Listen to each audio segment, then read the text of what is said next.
Being Kim Jong-un's body double might sound like an easy job, but here's what nobody tells you.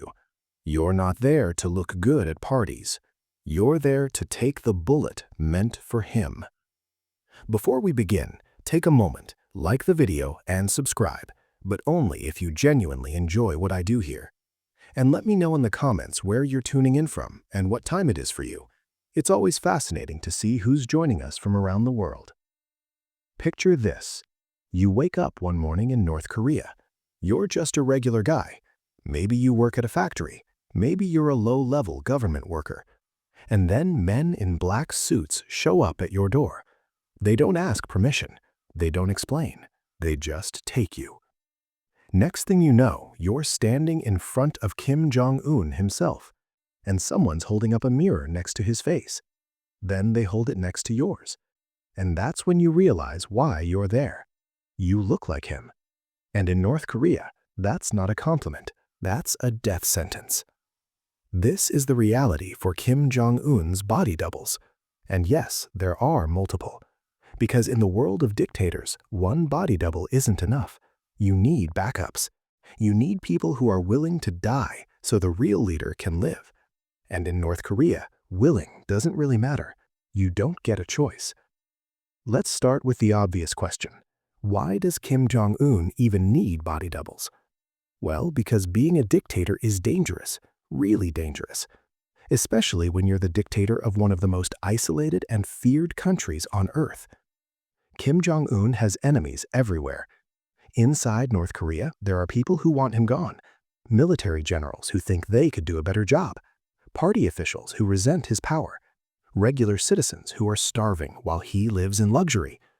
Any one of them could be planning an assassination right now. Outside North Korea, there are even more threats. South Korea would love to see regime change. The United States has been enemies with North Korea since the Korean War. There are intelligence agencies around the world that would celebrate if Kim Jong-un suddenly disappeared.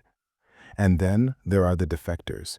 North Koreans who escaped and now want revenge, who know the system, who know the weak points, who might have the motivation and the knowledge to pull off an attack. So Kim Jong-un lives in constant fear. He can't trust anyone. He can't go anywhere without massive security. And even then, there's always a risk. A sniper, a bomb, poison, a suicide attacker. The threats are endless. That's where body doubles come in. They're insurance, human shields, decoys. When Kim Jong-un needs to appear in public but the risk is too high, he sends a double instead. When there's an event in a dangerous location, the double goes. When intelligence suggests there might be an assassination attempt, the double takes the hit. It's a brutal system, but in North Korea, human life is cheap, especially if you're not Kim Jong-un. So how does someone become Kim Jong-un's body double? It's not like there's a job posting. It's not like you can apply. This isn't a career choice. This is something that happens to you.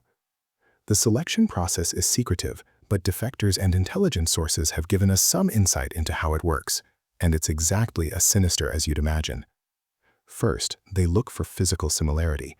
You need to be roughly the same height as Kim Jong-un, same build, similar facial features. The shape of your face matters, your eyes, your nose, your mouth, even the way you carry yourself. North Korea has a massive surveillance apparatus. They have files on every citizen, photos, medical records, physical descriptions, and they use this information to identify potential matches. If you fit the profile, you get flagged, and that's when your life changes forever. One day, security agents show up. They might come to your home, your workplace, wherever they can find you, and they take you. No explanation, no warning. Just gone. Your family doesn't know where you went. Your friends don't know. You just disappeared. And in North Korea, people disappear all the time.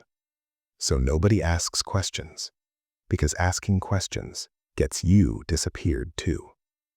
You're taken to a secure facility, maybe a military base, maybe a government compound, somewhere isolated. somewhere secret. And that's where the transformation begins. They study you, measure you, photograph you from every angle. They compare you to Kim Jong-un. How close is the match? Can you pass for him from a distance? What about up close? What needs to be changed? And then they start changing you. If your hair is wrong, they cut it, style it, make it look like his. If your weight is off, they adjust your diet, make you gain weight or lose weight until you match.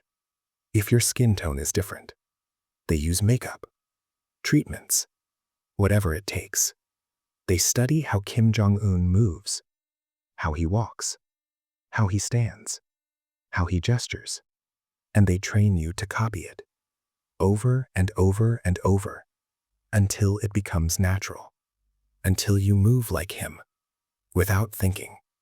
They study his voice, his speech patterns, the way he talks, and they make you practice speaking like him, using the same phrases, the same tone, the same rhythm. It's not enough to just look like Kim Jong-un. You have to become him, at least on the surface. Because if someone gets close enough to realize you're a fake, you failed. And in North Korea, failure means death. The training for a body double is intense, and it never really ends. Because Kim Jong-un changes. He gains weight. He loses weight. He changes his hairstyle. And you have to change with him. But it's not just about appearance. You need to understand how to act in public, how to stand during ceremonies, how to wave at crowds, how to inspect military units, how to attend state functions. You watch hours and hours of footage of Kim Jong-un, every public appearance, every speech, every ceremony. You study it until you know exactly what he does in every situation. And then you practice. They create mock events, mock ceremonies, and you perform, while trainers watch, critique, correct, make you do it again, and again, and again. You learn which hand he uses to wave, how he holds documents, how he sits in a chair, how he gets in and out of vehicles. Every tiny detail matters, because even one wrong movement could give you away. They also teach you about security protocols, where to stand, where to walk, how to interact with bodyguards. Because if you're going to be in public as Kim Jong-un, you need to look like you belong there. But here's the really dark part. They also teach you how to die. Because that's your real job. Not to live as Kim Jong-un, but to die as him. To take the bullet, the bomb, the poison, whatever's coming. So they train you on what to do if there's an attack. Spoiler alert. You don't run. You don't hide. You stand there. You take it. Because your death buys time for the real Kim Jong-un to escape. Think about that for a second. You're being trained to die. That's your job description. Professional death decoy. So what's daily life like when you are Kim Jong-un's body double? Well, it's not what you'd expect. You don't live in luxury. You're not in the palace. You're not eating fancy meals and relaxing. You're kept in a secure facility, heavily guarded, completely isolated from the outside world. You can't contact your family. You can't talk to friends. You can't leave. You're a prisoner, a very specific kind of prisoner. You're kept alive and healthy because you're valuable, but you have no freedom, no rights, no future. Your day revolves around training and preparation. You exercise to maintain the right body shape. You practice movements and gestures. You watch videos of Kim Jong-un. You attend briefings about upcoming events. And then you wait. Wait for the call. Wait to be told that you're needed, that there's an event, a trip, an appearance, and that you're going instead of the real Kim Jong-un. When that call comes, you don't have a choice. You go. You put on the suit, the hair, the makeup, and you become Kim Jong-un, at least to everyone watching. You're surrounded by security, real security, the same people who protect the actual Kim Jong-un, because from their perspective, you are Kim Jong-un. They treat you like him, they guard you like him, they'd take a bullet for you just like they would for him. Except here's the thing, they know you're not him. The inner circle knows, the top security people know, but the regular soldiers don't, the crowds don't, the foreign dignitaries might not, so everyone has to play along. You attend the event, you wave, you smile, you inspect the troops or cut the ribbon or give the speech, and the whole time you're scared, because you don't know if this is the event where someone tries something, where the bomb goes off, where the sniper pulls the trigger, and if it happens, you die. That's it. No warning, no escape. Just dead. After the event, if you survive, you go back to the facility, back to isolation, back to waiting, until the next time they need you.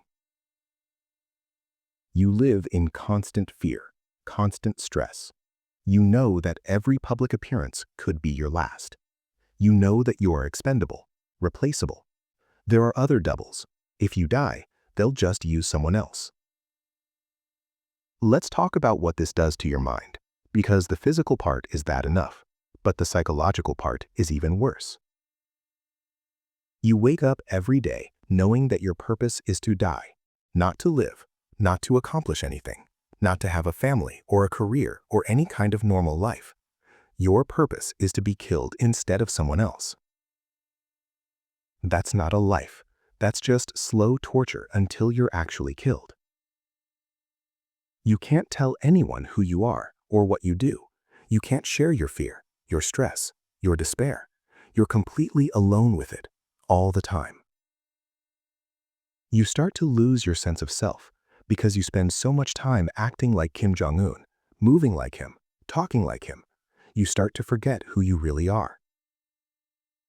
Your identity gets swallowed up by his. Some body doubles apparently have mental breakdowns. They crack under the pressure, and when that happens, they're not useful anymore, so they disappear. Nobody knows what happens to them. Maybe they're killed, maybe they're sent to a labor camp. Either way, they're gone. You also live with survivor's guilt, because you know that other doubles have died, taken bullets, been blown up, and you're still alive. Why? Just luck? How long until your luck runs out?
And here's something really twisted.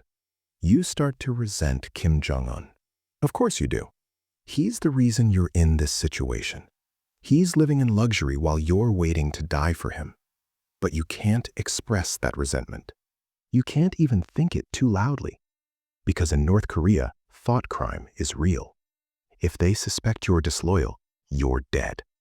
So you have to push it down, bury it, pretend to be honored by your role, pretend to be loyal, all while knowing that you're being used and discarded. The psychological toll is immense. And there's no therapy, no counseling, no mental health support. You just have to deal with it, alone, until you can't anymore. So what kind of events do body doubles actually attend? When is the risk high enough that Kim Jong-un sends a double instead of going himself? According to intelligence reports and defector testimony, body doubles are used in several scenarios. First, public events in areas where security is difficult to control. Large crowds, open spaces, places where a sniper could hide or a bomb could be planted.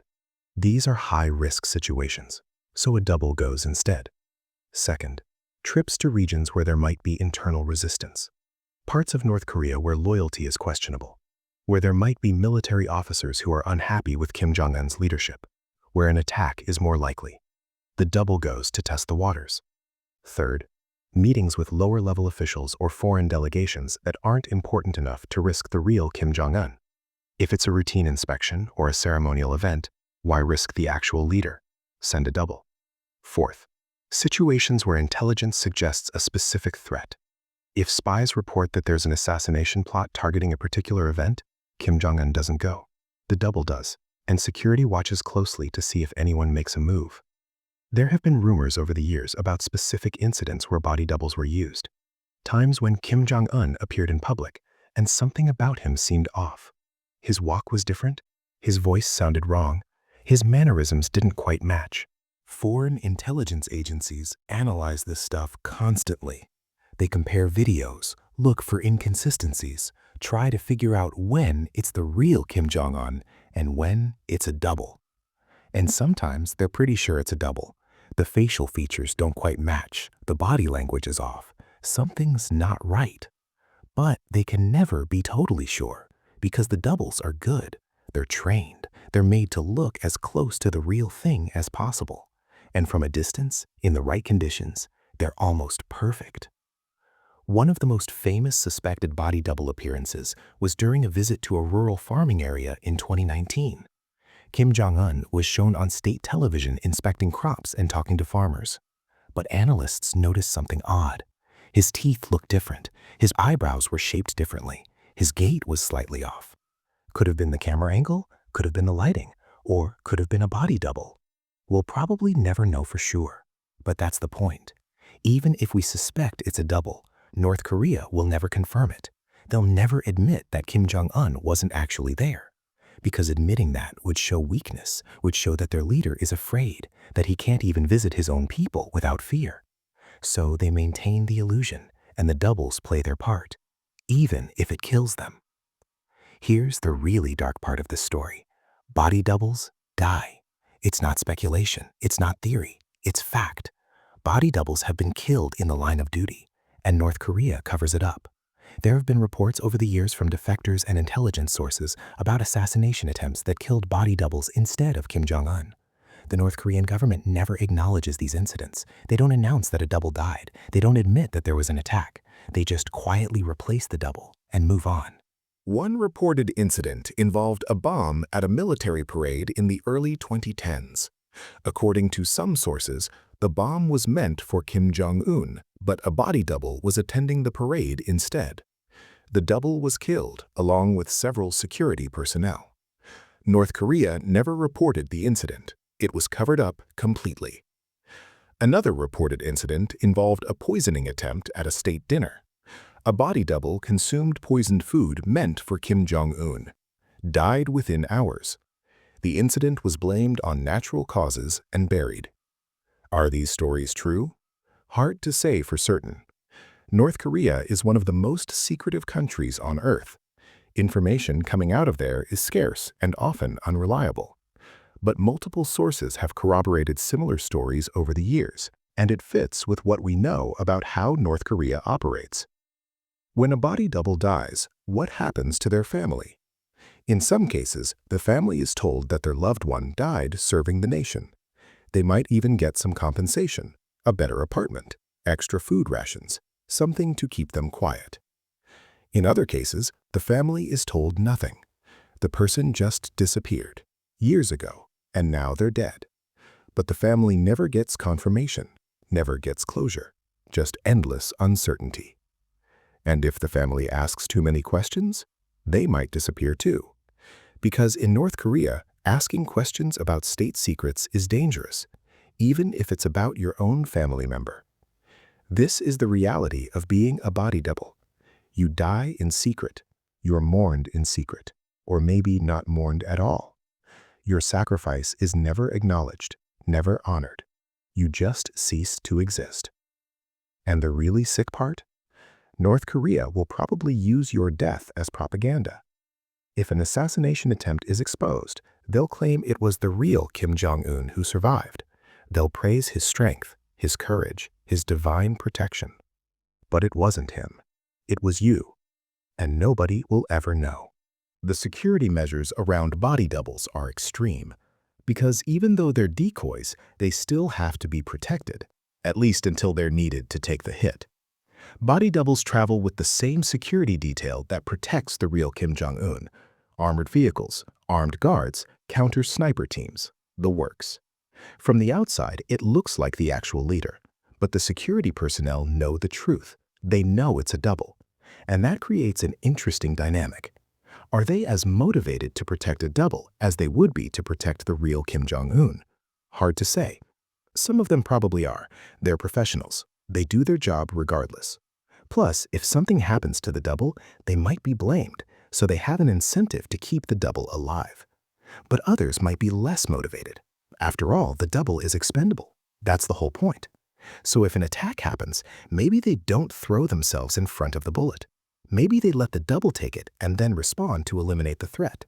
The double knows this too, knows that even though they're surrounded by security, those security personnel might not actually protect them, might actually let them die, because that's the plan.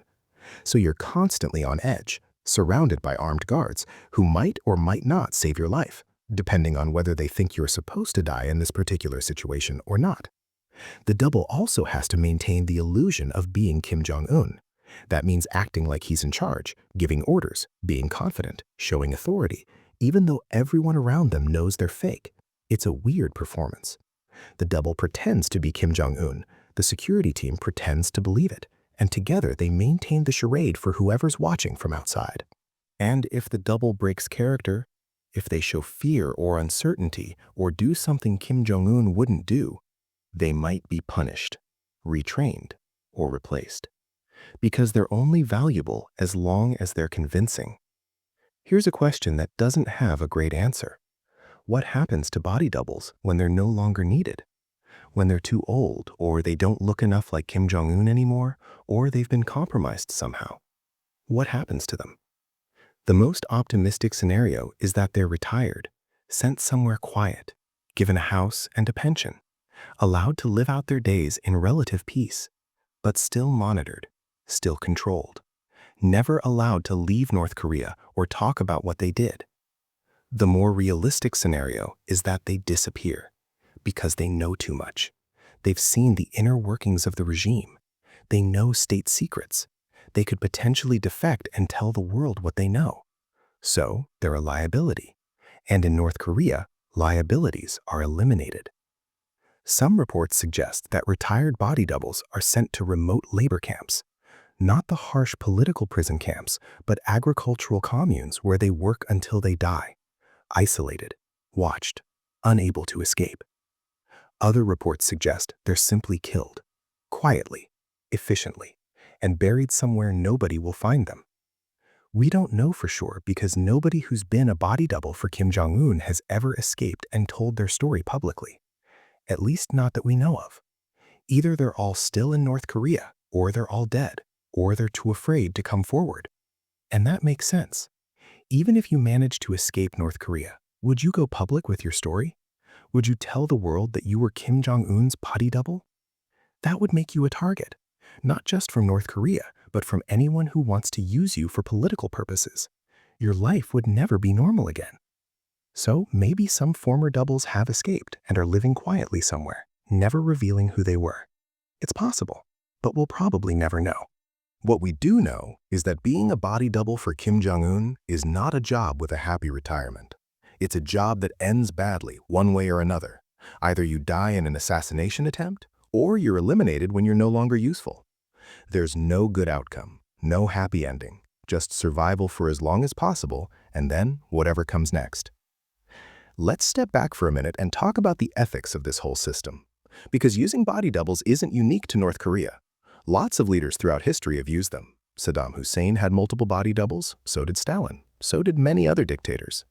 Even democratic leaders have used body doubles in certain situations: high-risk appearances, decoy motorcades, stand-ins for security purposes. But there's a difference. In democratic countries, body doubles are usually volunteers, security professionals who understand the risks and accept them. They're compensated, they can quit, they have rights. In North Korea, you don't volunteer, you're conscripted, forced. You have no choice, and you can't quit. You're property of the state until you die. That's what makes it so horrific.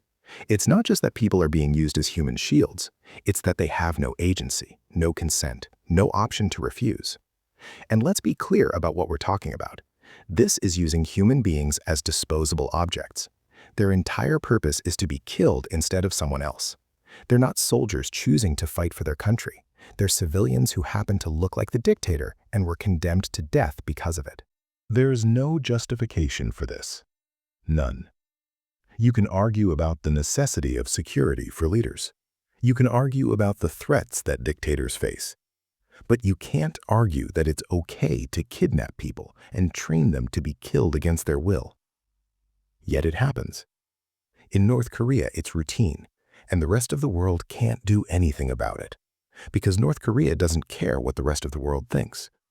They're isolated, they're defiant, and they'll keep doing whatever they think is necessary to keep the Kim dynasty in power, including sacrificing innocent people who just happen to have the wrong face. The body double system is just one tiny example of the massive human rights abuses that happen in North Korea every single day. It's not even close to the worst thing the regime does. North Korea runs a system of political prison camps where hundreds of thousands of people are held. Men, women, children, entire families. 3 generations imprisoned for one person's supposed crime. The conditions in these camps are beyond horrific. Starvation, torture, forced labor, medical experimentation, execution.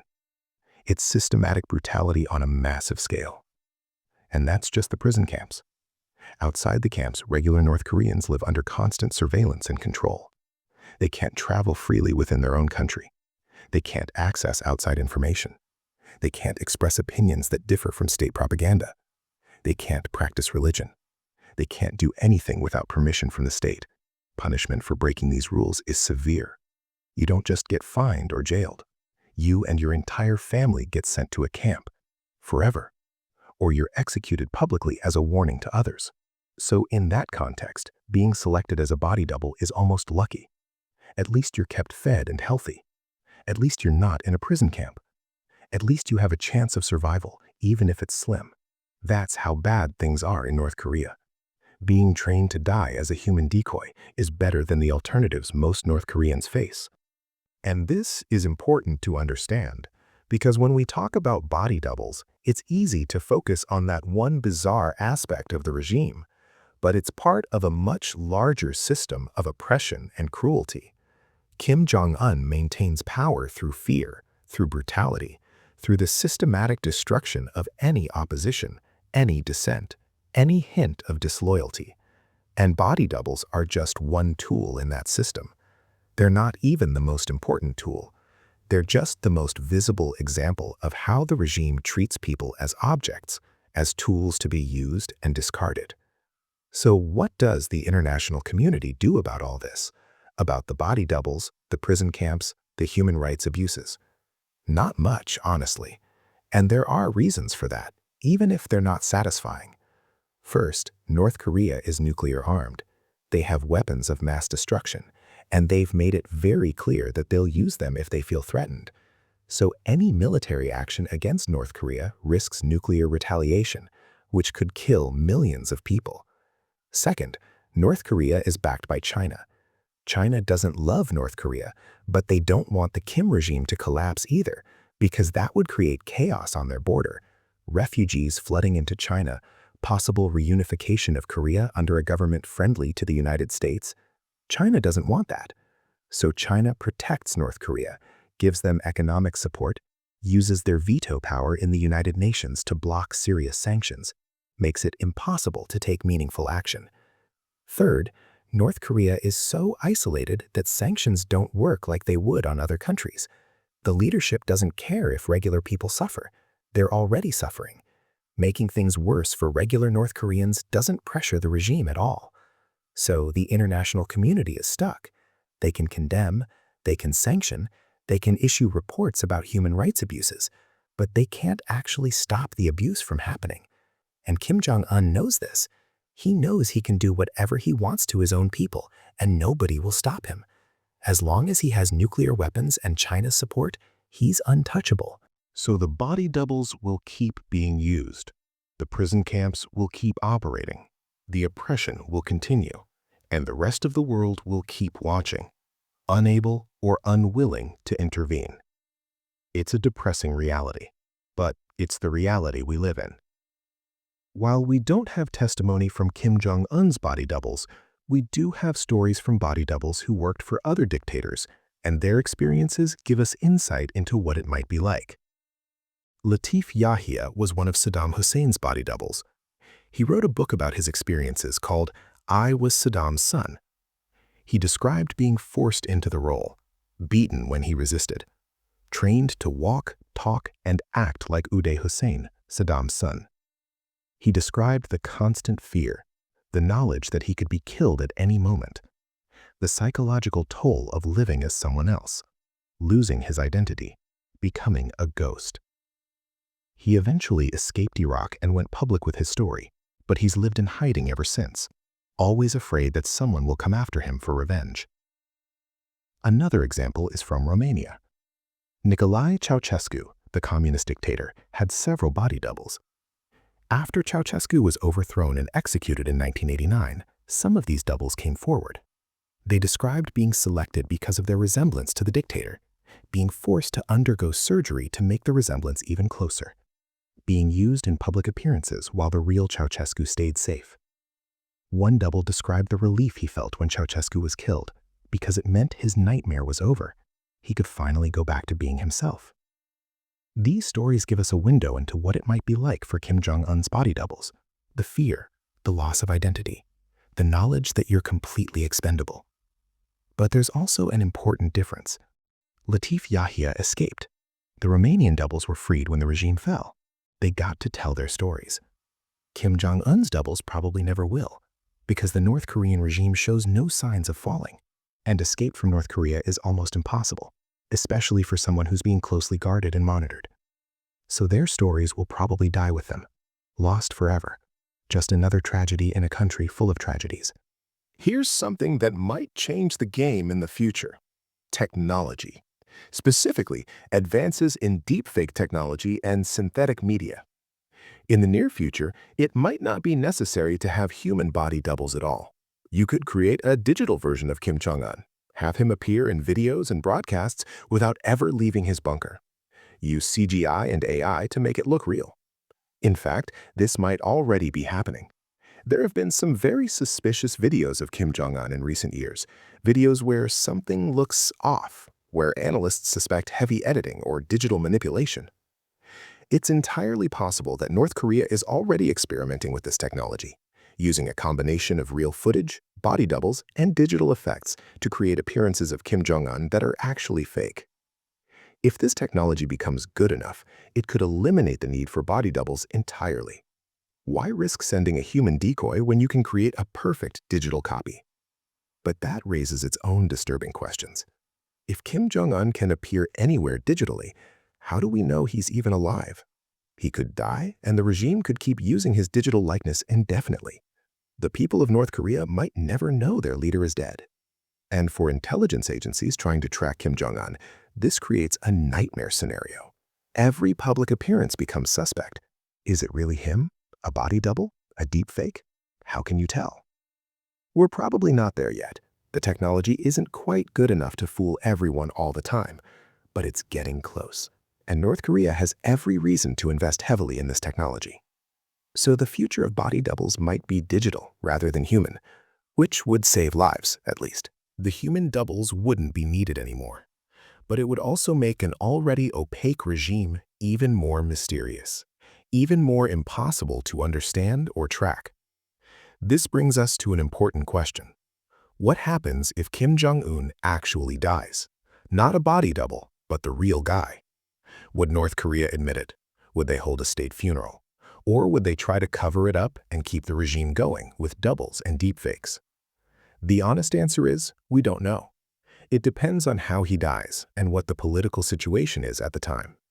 If he dies of natural causes and there's a clear successor in place, they'd probably announce it, have a massive funeral, transfer power to the next Kim, keep the dynasty going.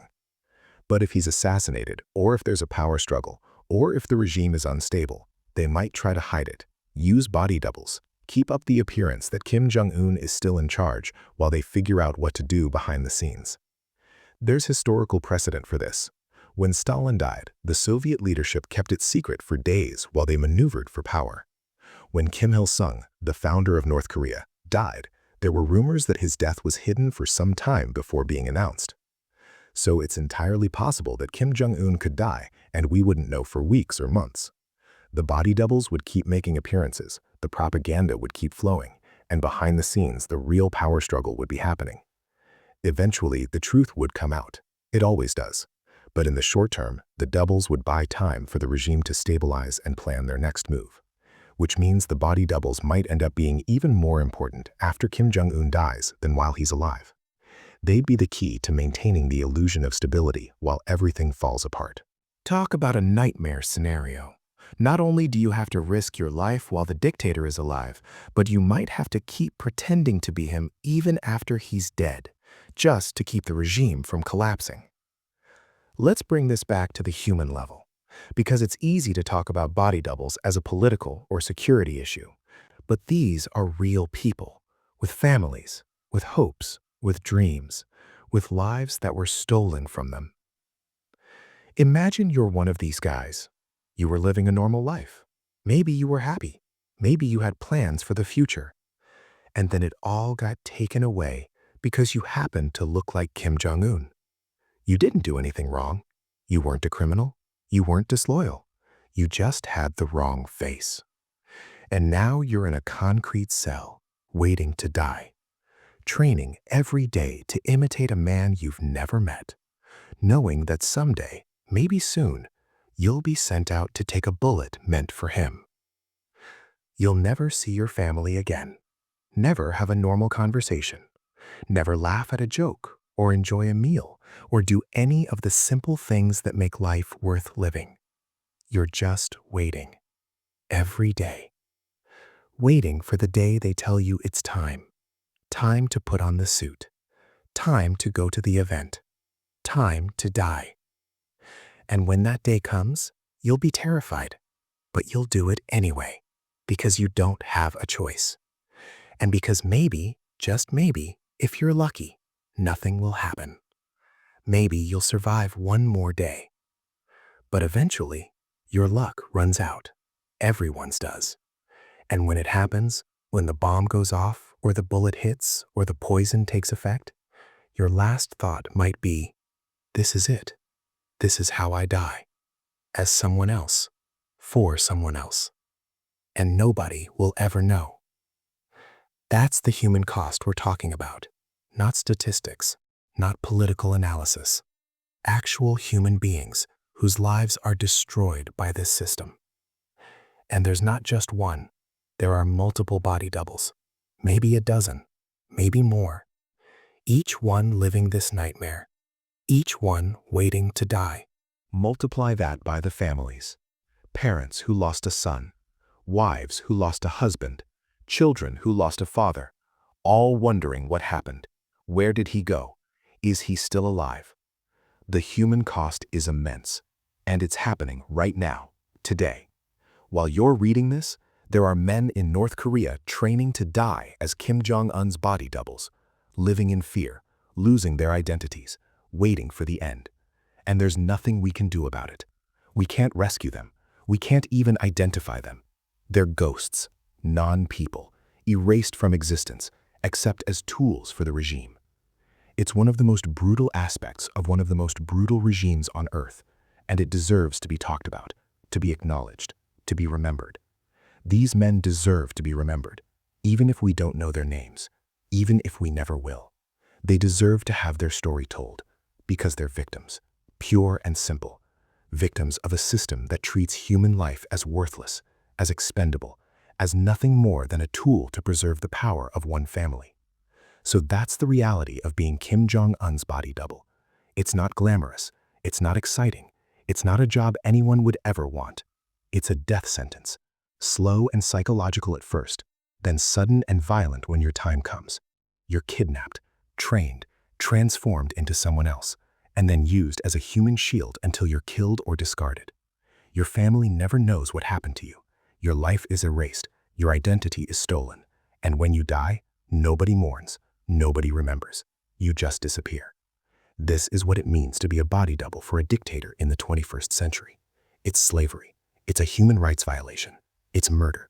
But it's happening right now in North Korea, and it will keep happening as long as the Kim regime stays in power, as long as Kim Jong-un feels threatened, as long as North Korea remains isolated and brutal.